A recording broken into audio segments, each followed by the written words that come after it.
Boa tarde, pessoal. A gente está com 1 minuto de atraso devido a problemas técnicos. Vocês estão me ouvindo aí no fundo? Sim? Tá. Então, hoje quem vai apresentar o seminário vai ser o Leandro, vai falar do Chaves e Teorema do Sanduíche de Presunto. E este vai ser o último seminário deste semestre. Para o semestre que vem a gente já tem vários programados, ainda não tem as datas, mas já tem uns 4 ou 5 confirmados, tá bom? E aí depois a gente passa a programação na página, tá? Então, Leandro, fica à vontade. Boa tarde. Hoje eu vou apresentar aqui o Teorema do Sanduíche de Presunto. É um teorema da área que eu estudo no mestrado, que eu sou aluno de mestrado aqui do CMC. E é um teorema com uma ideia intuitiva bem legal, assim, e aparentemente, bom, a minha área é topologia algébrica, primeiramente, e aparentemente parece que ele não é um problema que se vai resolver com topologia algébrica. E parece um problema mais para análise. E usa análise, mas usa topologia algébrica também. Usa uma ideia topológica, que é o principal. Então, assim, é uma ideia intuitiva, um problema com uma ideia intuitiva que une álgebra, topologia e análise. Então, é bem interessante. Então a ideia intuitiva por trás dele é... Suponha que você tem um sanduíche de presunto. Um pão em cima, um pão embaixo e o presunto. Aí você quer dividir o sanduíche com um corte simples, um corte rápido, assim, com a faca. Aí, o que significaria você ter o pão superior, o pão inferior, o presunto, e tem um plano, aí você corta ele com um plano, que seria o que a faca está fazendo, aí o pedaço de um semi-espaço que o plano define fica para um, o outro fica para outro. E eu quero fazer esse corte de forma que um pedaço do pão superior, dos dois lados, tem uma quantidade igual, do pão inferior uma quantidade igual e do presunto uma quantidade igual. Então, o que o teorema afirma é que dá para fazer isso. É exatamente isso aqui. Tem os dois pão, o presunto, aí a faca seria o plano, aí um semi-espaço fica uma quantidade igual do primeiro pão, o outro fica uma quantidade igual também para cada semi-espaço e o presunto. Aí esse problema tem uma história. A primeira vez que ele surgiu, ele era um problema do livro escocês, que o Leandro já falou no seminário de Coisas Legais, que era um livro que os matemáticos da escola de matemática da Polônia se reuniam num café e escreviam problemas e davam prêmios para quem resolvia o problema. Eu procurei saber qual era o prêmio desse problema, mas não achei. Tem uns problemas que tinham uns prêmios bem estranhos, tipo um ganso vivo, né? E esse problema aqui, ele foi... eram matemáticos assim, notórios mesmo que participavam desse livro. Ele foi proposto pelo Steinhaus e provado pelo Banach. Só que ele foi afirmado inicialmente em caso três-dimensional, porque assim, o que a gente vai mostrar aqui seria o caso D-dimensional. Que o caso três-dimensional, na verdade, é a ideia intuitiva mesmo do teorema do sanduíche de presunto. Tipo, você tem 3 conjuntos no espaço, com medida de Lebesgue. Para quem não sabe o que é a medida de Lebesgue, tipo, é o que volume no espaço. Essa é a ideia intuitiva. E existe um plano cortando os 3 conjuntos em partes iguais. Aí a generalização foi feita por esses dois aqui, em 1942. E aí deram o nome de Stone e Tuckey, mas o teorema do sanduíche de presunto é bem melhor. Então, essa aqui é a formalização dele. Aí, tipo, você está falando uma coisa, você tem um pão, aí aparece um negócio desse, né? Só que assim, dá para explicar isso daqui de forma simples assim. O que são as medidas? Medida é uma forma, no nosso caso aqui, a analogia, de medir volume ou de medir massa, peso.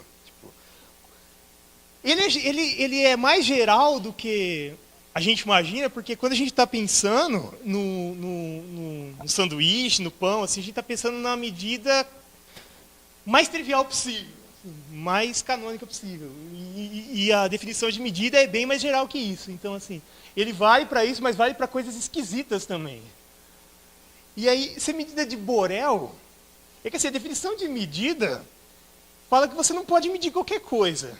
Então, ela ser uma medida finita de Borel quer dizer que você pode medir o que você precisa medir. Então, assim, não precisa de uma formalização maior aqui, mas só estou querendo dizer isso mesmo.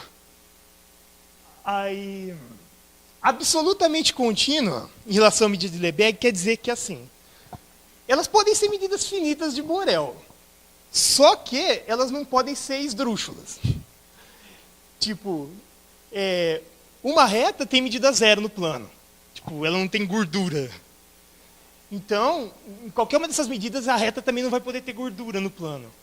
Um plano não vai poder ter gordura no espaço. Então, tipo, ele tem que preservar essa ideia. Então, isso que significa ser absolutamente contínuo em relação à medida de Lebesgue. Então, o que ele afirma é que existe um hiperplano, tal que a parte superior vai ser metade de todo a medida do RD. Então, o hiperplano que está em... Esse aqui é um semi-espaço definido pelo hiperplano. Tem um hiperplano. Esse aqui é um semi-espaço de cima do hiperplano. Ele é metade da medida de todo o espaço. Então, a parte de baixo vai ter que ser a outra metade, porque o plano tem medida nula, porque é absolutamente contínuo em relação à medida de Lebesgue. Então, essa é a afirmação formalizada. Assim. Agora a gente precisa provar, né? Então, o que a gente vai precisar para provar? Não, eu vou provar com o texugo mesmo. Por que o texugo? Porque o teorema que vai ajudar a provar ele se chama Teorema de Borsuk-Ulam.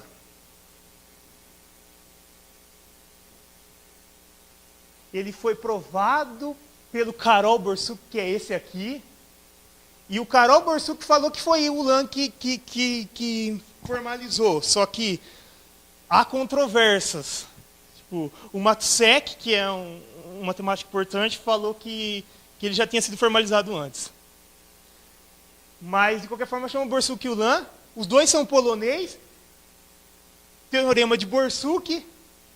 Em polonês, Borsuk é texugo. Então, se você for traduzir ao pé da letra, é o teorema do texugo. Ele faz uma afirmação que é bem, assim, legal também. Esse teorema ele tem várias aplicações combinatoriais e geométricas.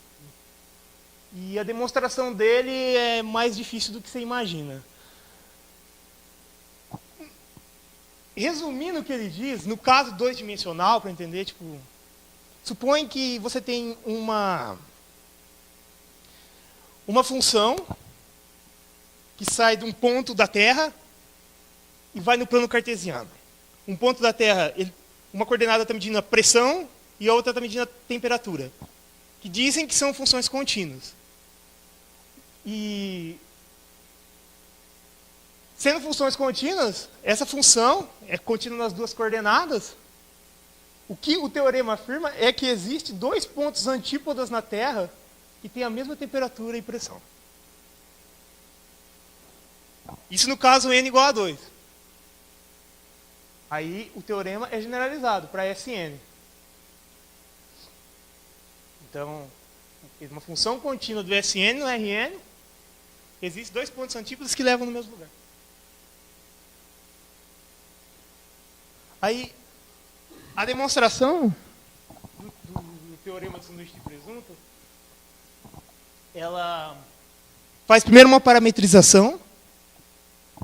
Você pega um ponto da SD, Com o ponto da SD, você define um semi-espaço. Você pega um hiperplano, aí um hiperplano ele define um semi-espaço de baixo e o semi-espaço de cima. Então, qual é a equação geral de um hiperplano? É algo tipo o 1, x1, o 2, x2, até o dxd, igual a um valor. Isso é um hiperplano, não necessariamente passando pela origem. Se passasse pela origem seria zero aqui, mas tipo, qualquer hiperplano mesmo, porque a gente não está usando a origem para nada aqui. Então, a partir de um ponto no SD, a gente define um semi-espaço aqui com essa desigualdade. Então, tipo, vamos dizer que o HU sem o mais aqui seria exatamente a igualdade aqui, né? Então, tipo, esse seria o espaço de cima. Semi-espaço de cima. Aí, tem uma propriedade importante com essa definição, é que o H+, o semi-espaço de cima, quando a gente está olhando para o menos aqui, menos U, ele é exatamente o semi-espaço oposto a esse. Você tem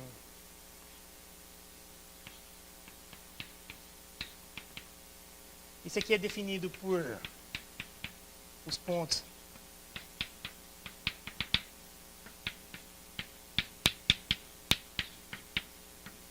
Se você for calcular o H mais de menos U, você vai ter, por definição,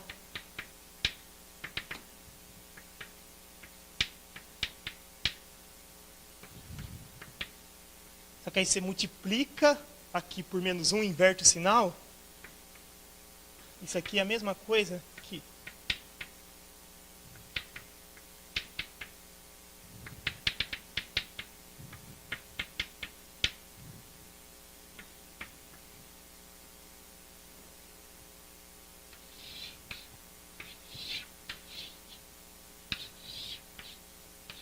tá vendo? É o que está em cima e o que está embaixo. Então, tipo, existe uma antipodalidade com essa definição a partir de um ponto na SD e de um semi-espaço. Aí, a gente pode definir para os U's que de U1 até o D, uma das componentes é não nula, porque senão isso daqui seria zero e não faria sentido definir, né? Então a gente define para os que sobraram, que são esses dois, como o RD e o vazio. Aí que a gente tem? A gente tem ingredientes para construir uma função. Uma função que vai pegar um ponto da esfera SD e vai levar no RD. E você nota aqui que essa aqui era o tipo de função que a gente precisava para aplicar o Borsuk-Ulam. Só que ela precisa ser contínua, né? E isso aí vai ser o mais difícil de mostrar. Então, ela vai ser definida coordenada a coordenada a partir das medidas finitas de Borel. Vamos dizer assim, cada medida, no caso, está dizendo respeito a um ingrediente do sanduíche. Tipo, vamos supor que tem D ingredientes, a Mi1 está olhando para quanto tem de pão em cima, nesse semi-espaço, a Mi2 está olhando para quanto tem de presunto, a Mi3 para quanto tem de queijo e assim vai. E a gente quer que no fim a gente faça um hiperplano que divida igualmente todos os ingredientes entre dois. Então a gente vai definir uma função. Cada coordenada do RD, a gente vai colocar a medida do semi-espaço, definido por aquele U, em relação a cada I aqui. Ó. Então, por exemplo, eu quero encontrar o quê? Eu quero encontrar um semi-espaço que divida todos os ingredientes em duas partes iguais. Então eu quero encontrar um hiperplano HU de tal forma que isso aqui é metade do espaço do RD. Porque aí se ele for metade, o outro semi-espaço vai ser a outra metade. E a gente precisa aplicar o teorema de Borsuk-Ulam. Aí depois de aplicar vai aparecer por que isso dá certo. Mas tipo, a gente precisa provar primeiro que a F é contínua. Para provar que a F é contínua, a gente precisa usar análise. E a gente precisa vamos provar que cada coordenada é contínua. Se cada coordenada é contínua, a função toda é contínua. Então, vamos provar para uma I qualquer. Então, nesse caso, a estratégia para provar a continuidade vai ser aquela de pegar a sequência e ver se as imagens da sequência convergem também. Então, vou pegar uma sequência convergindo na SD e vou querer ver se converge as imagens. Ou seja, a F I de UN converge para F I de U. E elas estão bem definidas aqui pela definição da F, né? E é exatamente na iésima coordenada é a medida μi daquele semi-espaço. E para provar isso, desse teorema aqui, que na verdade ele está escrito feio aqui, mas ele dá para entender bem mais fácil que isso. Eu coloquei a formalização dele, mas tipo, aparentemente ele é bem mais simples que isso. Ou não. Esse teorema, o teorema da convergência dominada, ele diz basicamente assim. Se você tem uma sequência de função que está convergindo para uma função em quase todo ponto, ou seja, ele está convergindo a menos de pontos que estejam num espaço de medida nula. Ou seja, se você está vendo no RD, ele precisa estar convergindo. Ele não precisa estar convergindo num plano, mas se ele estiver convergindo no resto do espaço, ele está convergindo em quase todo ponto. O espaço que ele não converge, os pontos onde ele não converge, tem medida nula. São insignificantes. Então, o que ele afirma é basicamente que vai ter uma convergência nas integrações das funções. Com a hipótese que cada Fn aqui, ela é limitada por uma função que é integrável. Mas isso daqui vai ser bem fácil de mostrar nesse exemplo aqui. Então, basicamente, ele diz isso. Se você tem uma sequência de função que está convergindo a quase todo ponto para uma outra função, essas funções são mensuráveis, são limitadas por uma função mensurável, então as integrais delas convergem. Isso aqui vai ser usado aqui porque... Posso escrever ali?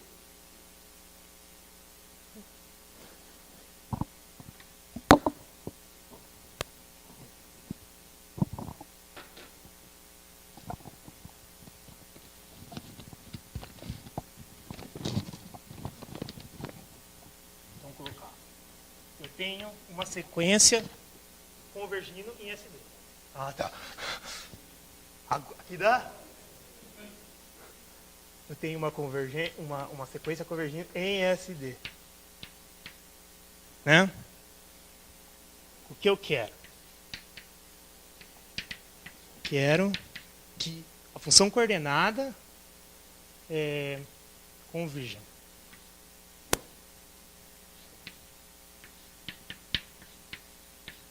Por definição, isso aqui é μi de H um N. Eu estou olhando só para uma medida, ou seja, aqui eu estou provando para cada ingrediente separado.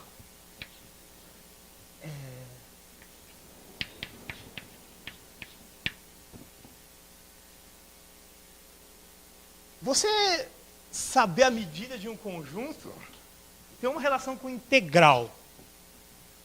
A medida de um conjunto, ele é a função característica. Aqui.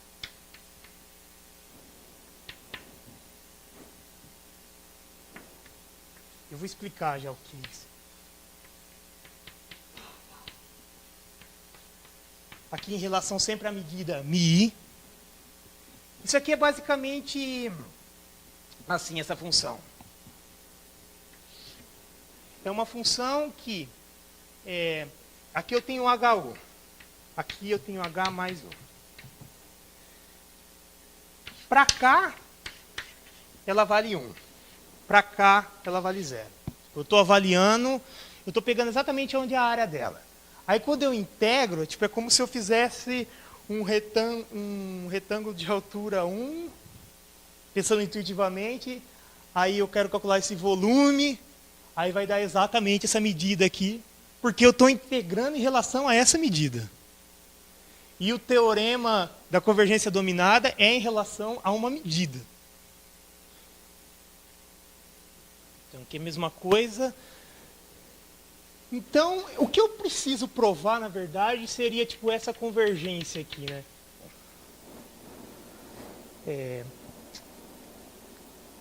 Para provar essa convergência, eu vou usar o teorema da convergência dominada. Porque ele se aplica exatamente aqui. Por quê? Essa é uma sequência que converge. Então, você imagina assim.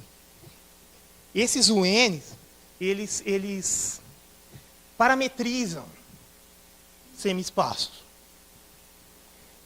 E são dessa forma aqui.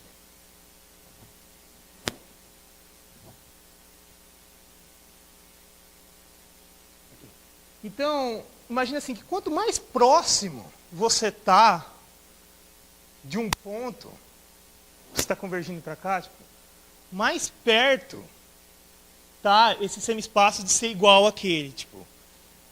Essa parametrização, é uma parametrização que tem uma certa continuidade, assim, vamos dizer assim. Supõe que a gente tem o espaço, aqui no caso do plano, esse é o HU, H mais HU, e aqui a gente tem uma sequência de UNs. Então, vamos dizer que esse aqui seria H, o N, aí depois vem um H mais o N mais 1, ou seja, a cada vez ele está mais próximo de se tornar o próprio espaço, pela essa continuidade. Entendeu? Então, existe uma tolerância assim. Se eu tenho um ponto aqui que está para cima, ou seja, esse ponto X aqui, ele pertence ao H mais U, eu consigo achar um valor de N tal que, a partir desse N, todos os espaços aqui, que são definidos, vão conter o H mais o M, H, o M mais o M mais 1. Eles vão conter esse X na sua parte superior. Então, assim, pegando um X que está na parte superior, a partir de um certo M, essa função aqui vai valer 1 nele, porque ele vai estar na parte superior, né? Analogamente, a mesma coisa para quem está embaixo. Vai ter um suficientemente grande que todo mundo vai estar para baixo. Ou seja, Eu estou pegando pontos para baixo e para cima. Então, é verdade que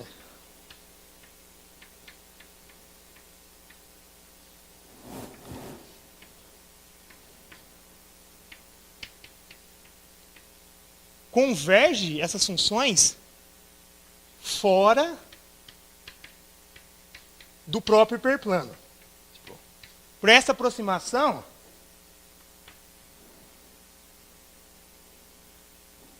eu consigo aproximar um n suficientemente grande, tal que, a partir dele, todo mundo vai ser 1 para quem está em cima e todo mundo vai ser 0 para quem está embaixo. Ou seja, ela vai convergir para quem está em cima e para quem está embaixo. Aí você pergunta, e para quem está dentro do hiperplano? Não precisa porque ele tem medida nula. É quase todo ponto. Aí que entra a hipótese de ser importante ser absolutamente contínua. Por quê? Porque o hiperplano ele tem medida nula na medida de Lebesgue. Então, por ser absolutamente contínua as medidas, ele vai ter que ter medida nula nessa medida I aqui. Então, por essa hipótese e pela hipótese que tem que ser dominada por uma sequência mensurável, uma função mensurável, todas essas funções aqui são dominadas pela função constante igual a 1. Que é mensurável. Então eu posso aplicar o teorema. Então eu posso aplicar o teorema que converge quase todo ponto, então isso aqui converge. Isso aqui é a mesma coisa que isso.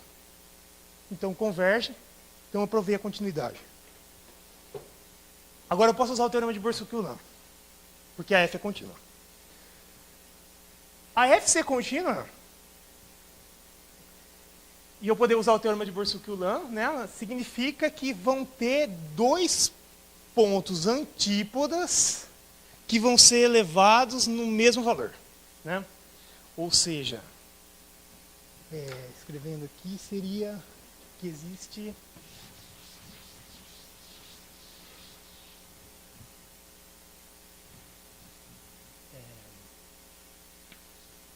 U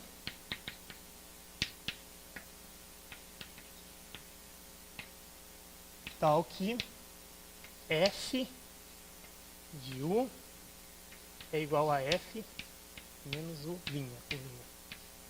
Só que isso aqui é a medida, a sequência de medida por coordenadas de U linha. Isso aqui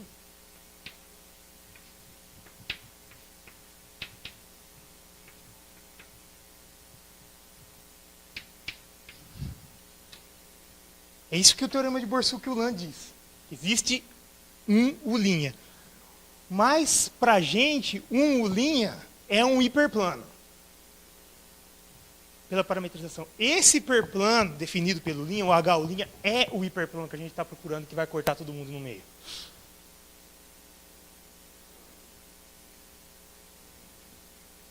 Por quê?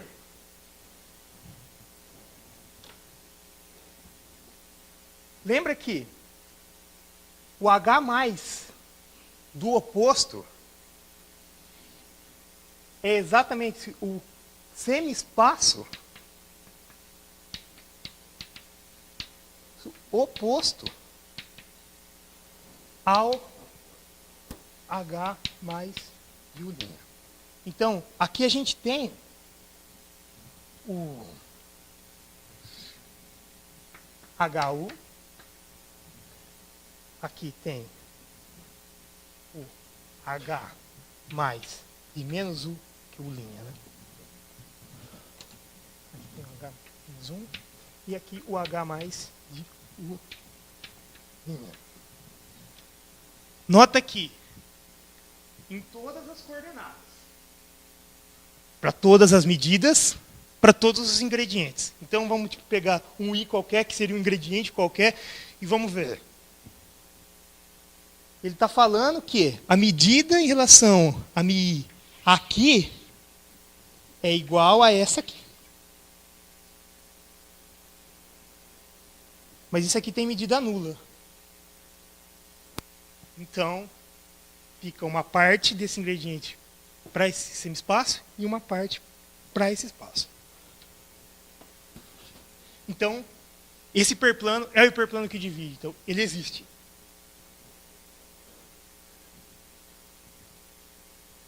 Mas, aí você pode pensar, dá para colocar mais ingrediente? E a resposta é não. Eu vou fazer um contra-exemplo aqui. Ou seja, vamos dizer que o teorema do misto quente não vale. Porque se você colocar presunto, não adianta mais. Seria...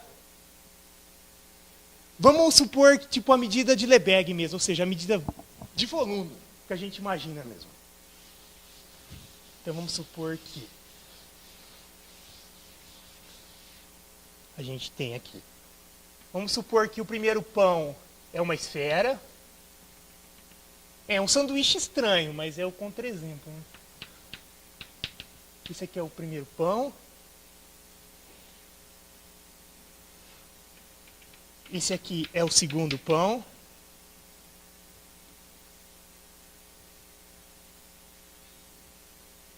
Esse aqui é o presunto. Aí você imagina, eu quero cortar os três no mesmo. Espera aí que eu já vou colocar o queijo, mas assim, eu quero cortar os três no mesmo, né? Em duas partes iguais para cada semi-espaço. O que um semi-espaço faz com uma esfera? Ou ele passa longe dela, ou ele passa secante a ela. Para ele cortar ela exatamente no meio, ele precisa passar exatamente pelo centro dela. Então, esse hiperplano, para cortar esses três ingredientes aqui, ele tem que passar exatamente... Lembra que a gente está no R3, né? E a gente quer colocar 4 ingredientes? Então, esse hiperplano ele precisa passar pelos 3 pontos aqui. Ou seja, ele já define um plano. Um hiperplano no caso do R3. Então, tipo, a gente já tem o candidato único aqui no caso, que seria o hiperplano que corta. O outro não poderia ser. Agora você imagina que o queijo está para cima. Como é que você vai cortar ele também? Não tem como. Então, para 4 ingredientes não vale. Mas, se você colocar umas hipóteses bem esquisitas, que fizeram recentemente, aí você consegue um teorema que chamaram de teorema do hambúrguer. Só que, tipo, umas hipóteses bem esquisitas e legal que, tipo assim, ele prova teoremas combinatoriais que parece que não tem nada a ver com isso. Né? Tipo, mas tem. Você traz o discreto para o contínuo e o contínuo para o discreto e você obtém resultados combinatoriais. Então, é bem interessante isso. Então, a referência para cá, principalmente foi esse livro do Matsusek, que ele faz um monte de aplicação usando o teorema de Borsuk, que é um teorema mágico, assim, para resolver problemas de combinatória. E aqui é a história desse teorema. E só.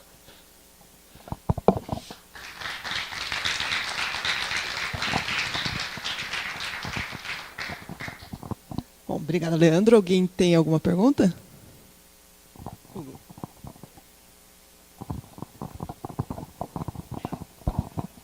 Qual que é o teorema do hambúrguer?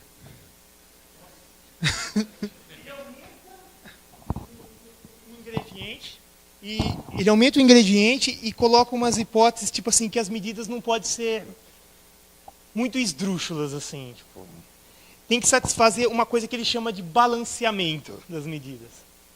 Aí ele te dá um hiperplano que corta mais ou menos. É isso aí.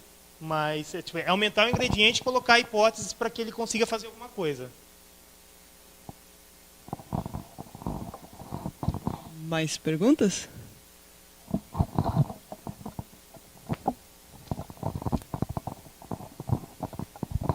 Oi, você falou que ia representar um plano por um vetor, certo? Você usou para representar um plano um vetor que era um ponto lá no SD. Aí lá estava escrito coordenadas do 0 até o D, então teria D mais 1 coordenadas. Isso eu não peguei bem. O que são D mais 1 coordenadas? D mais 1 coordenadas? É. Ah, sim, porque você fala para parametrização, né? Porque com a parametrização, quando você tem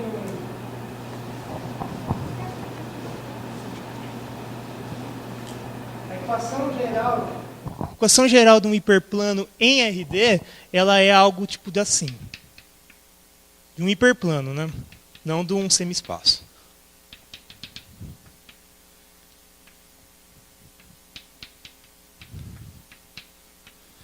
A gente precisa ter um elemento aqui, porque senão, por exemplo, a gente podia até considerar isso aqui como suficiente para parametrizar.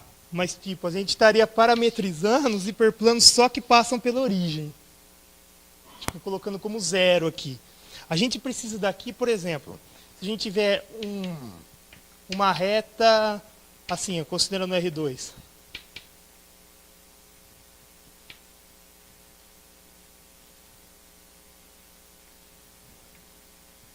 Essa aqui vai ser uma reta que não vai passar na origem. Então, eu preciso de D mais 1 coordenadas para definir um hiperplano no RD. Eu preciso, para definir uma reta, de 3 números. Para definir um plano de 4 números. Tipo, um para cada coordenada, vamos dizer assim, e um para determinar a altura, vamos dizer assim, sabe?